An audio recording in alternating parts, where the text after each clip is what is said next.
Hey guys, so today I'm going to be going over our very first Mythic prototype Pantheon kill. Like normal, I like to be explaining all the mechanics and what they do, but more so how we as a team chose to deal with the mechanics, and then I'll be kind of highlighting like what we struggled with as a team. So the first thing you're going to want is to get a auto assign weak aura for the Night Hunter ads, and then you're always going to want to pull the bosses to green because this is a guaranteed spawn for either the ads or for the seeds. Night Hunters. So for the first set of Night Hunters, what we did is the first set of Night Hunters, or any set of Night Hunters you're using to break an ad or a seed, no one soaks those Night Hunters because the ad or the seed will act as a player soaking it. And then every second set of Night Hunters, you don't soak or you don't hit an ad with them, so you soak them with players. And then we're running two priests, so we just symbol hope after every second set of Night Hunters. And you like every player has her for personal if they're in Night Hunter line.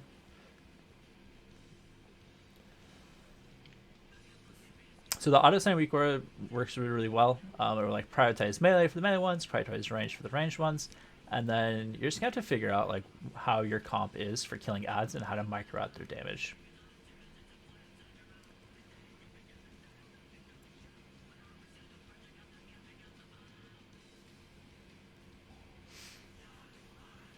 Safari and Schmeat. So players going out to get dispelled, nothing too fancy yet. I think the wins is also kind of like a surprising amount of damage, especially in P3.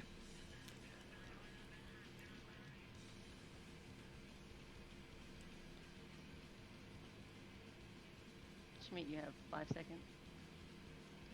So they changed the boss to phase at 40%, but what we realized is that you still don't have to kill the second set of ads even with the boss phasing 10% later. So this is group soaks, so everyone without a debuff is going to try to soak in one of these lines. And we'll use symbol to kind of get everyone's defensives back up.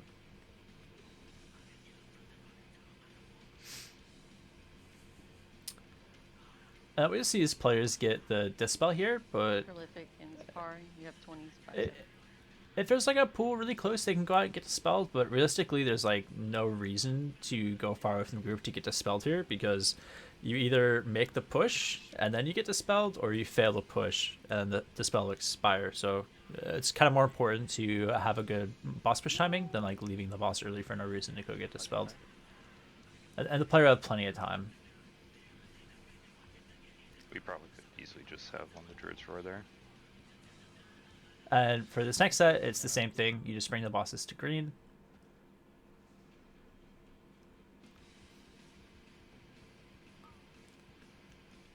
Night Hunters, focus.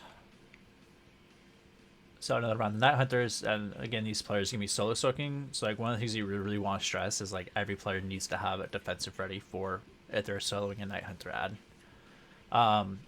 And then I think that this fight is actually kind of carried by healers, honestly. And our healers played this fight really, really well to where I didn't really have to, as a raid leader, like micro out seeds too much. Like I'd help call or say like, you know, a certain amount of seconds left on the buff, but the healers just did really well in like pacing everything out.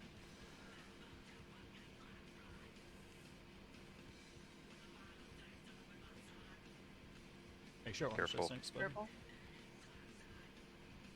Yeah, so one of the things that you do have to kind of watch out for is like making sure the seed doesn't like tick out in terms of like just lose all its health, because then it'll do raid wide damage. So you obviously don't get the buff, and it's pretty much a wipe.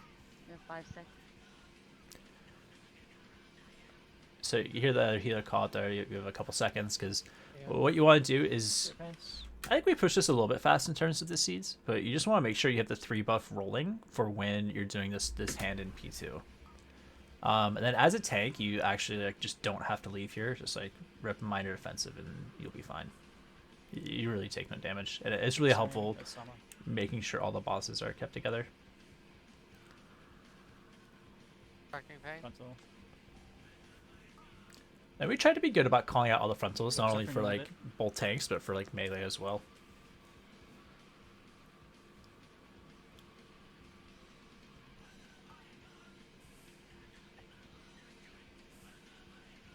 So here, I think our 4 buff is going to fall off a little bit faster than I think what is ideal.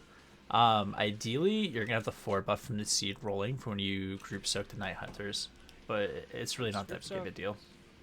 So you can see we lost our buff, so it's gonna be like a little bit hard to get healthy again. But realistically, everyone's ripping a defensive here, so it's, you know, Push pretty absolution. negligible. And really, your only push timing for P2 is that you want to beat this last hands too. There's no reason to get 2 hands in this phase. Did you all of your CDs that time? Yes. Nice. Focus, guys. Focus. Night Hunter is the biggest thing that matters in this phase. Focus. So you can hear me like really stress the Night Hunters in this phase because it's insta wipe if someone fucks up a Night Hunter.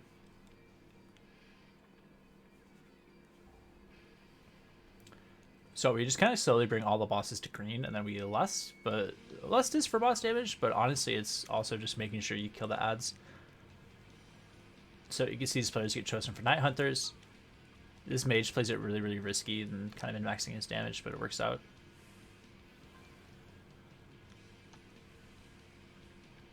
Kicks. Kill these ads. So what I will say is, once again, I think our healers kind of carried this fight because we as a raid team were playing the kicks really bad. Yeah, if you guys watch, like we miss a lot of kicks in this phase. That's just on the healers to kind of heal off the gloom bolts. No Straven. Just got off. Yeah, so you can see a player died there because the tank ability happened as the same time as a bolt. So he took damage from the bolt, then he took damage from the tank ability, which is obviously preventable from just good kicks. No Straven, guys.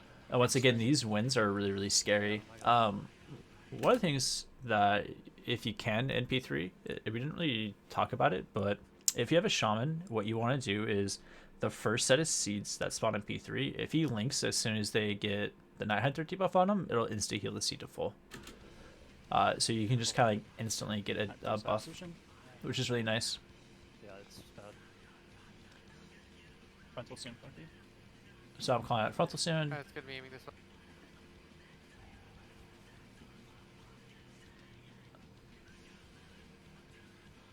Focus on absolution a bit, guys. So about like 20% you want to start like calling out what ad needs to be focused more.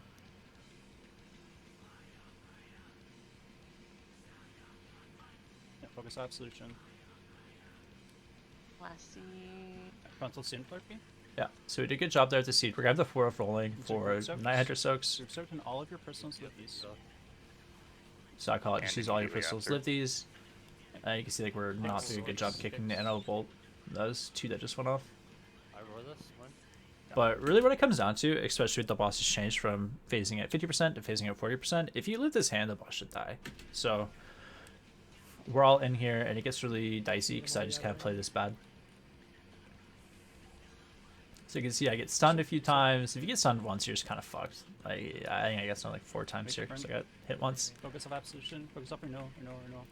And then I'm more focused on calling out what boss to hit as opposed to keeping myself alive. Really, really bad. But we end up getting the kill. It's pretty sloppy, but we got it. So close. One last mob. 90k. Go, go, I go, thought go, that was go, the last go. one. But Oh, it's you not. know I got a baby? Yeah, so it was a pretty hard kill for us. What I will say is like the 2 areas that I think are the hardest for players is the first set of Night Hunter ads in last phase. It'd just be kind of tricky to like hit both of the ads at the line. And like the hitbox is really weird. So if you see like this player, I think they played this really wrong. They should have been like clearly behind both ads, but like I said, the hitbox on the Night Hunter ads like kind of odd, and it took players time to kind of figure out the angle they need to go for, like where their positioning was for that, as well as, you know, when you get chosen, I think you have like 8 or 10 seconds to go and find the ad, so it could take players a bit to like orient themselves around the room. But I think this fight really just comes down to your healers and like micromanaging the seeds. So if your healers need a lot of help, it'll take some strong raid leading. But outside that, I think the fight's not too bad. So I will have our guide with all of our healing CDs listed in the description. If you guys have any questions, feel free to reach out. Thanks for watching.